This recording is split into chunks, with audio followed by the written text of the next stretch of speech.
All right, guys. Happy Friday, everybody. Just a little quick update.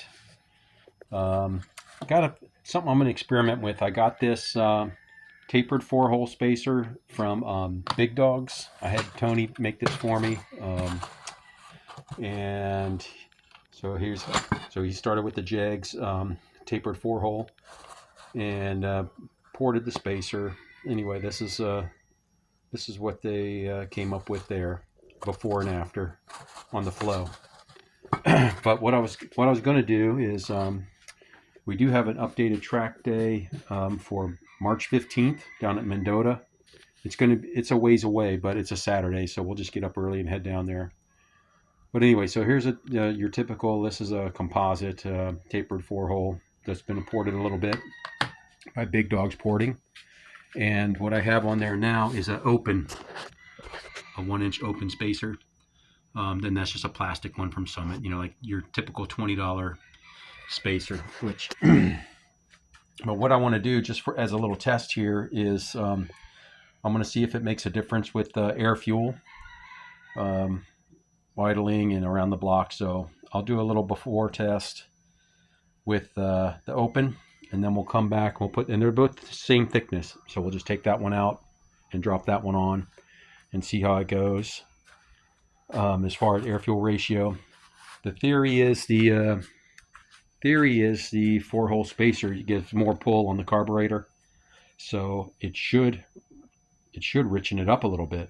Basically, you're going to get more suction through the venturis. But so we can judge that by using the air fuel ratio gauge and go from there. Another thing I updated was I was never real happy with this quick release I had. This thin VMS one, and if you can hear a rattle, it's loose.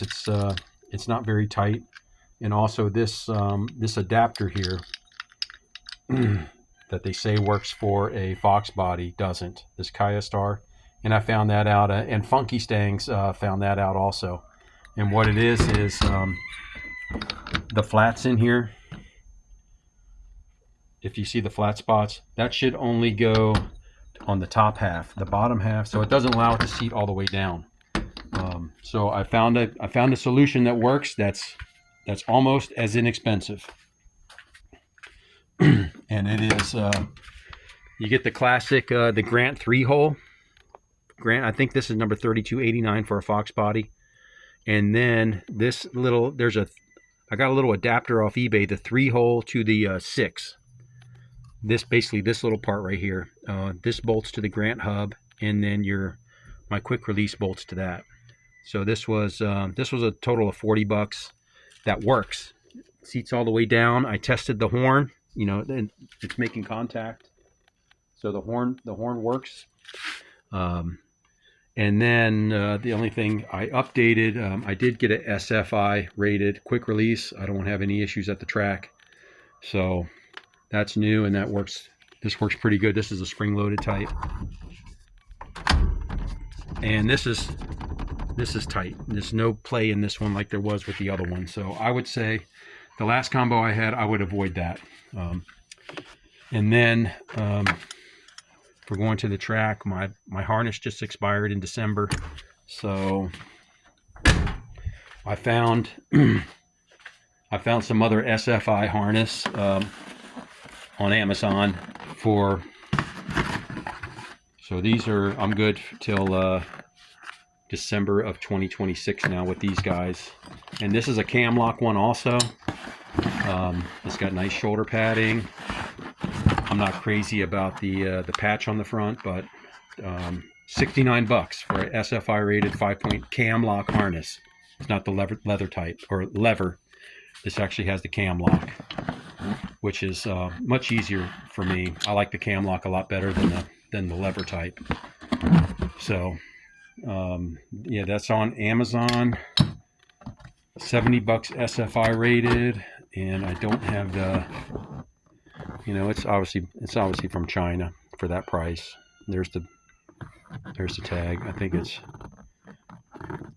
EPO. I don't know. Anyway, just do a search for SFI harness 5-point harness, and this is basically, so I'm going to throw these in there before we go racing, and then all my SFI stuff will be up to date. So no problems at the track. I got the QuickTime bell housing. I've got SFI balancer. The McLeod clutch is SFI. So everything they need is for NHR safety. I'm good up to run 999s. So that's kind of the update, and that was the last thing I did the other day, and I figured I'd share that with you guys because I haven't seen too many people do the 3-bolt Grant to the 6-bolt for the steering wheel. And that was, the Grant was like $30, and then the adapter was 10. And it fits much better, like I said, and the horn works. So just avoid, I would say avoid this. This Kyostar, you could make it work if you machine out half of the detent halfway up.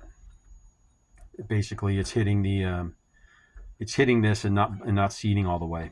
So you can make that work. I wish they would just fix it. So this is like $25 on eBay, but if it doesn't work, it's $25 wasted. And then this VMS was about $70, but I don't like, it's sloppy.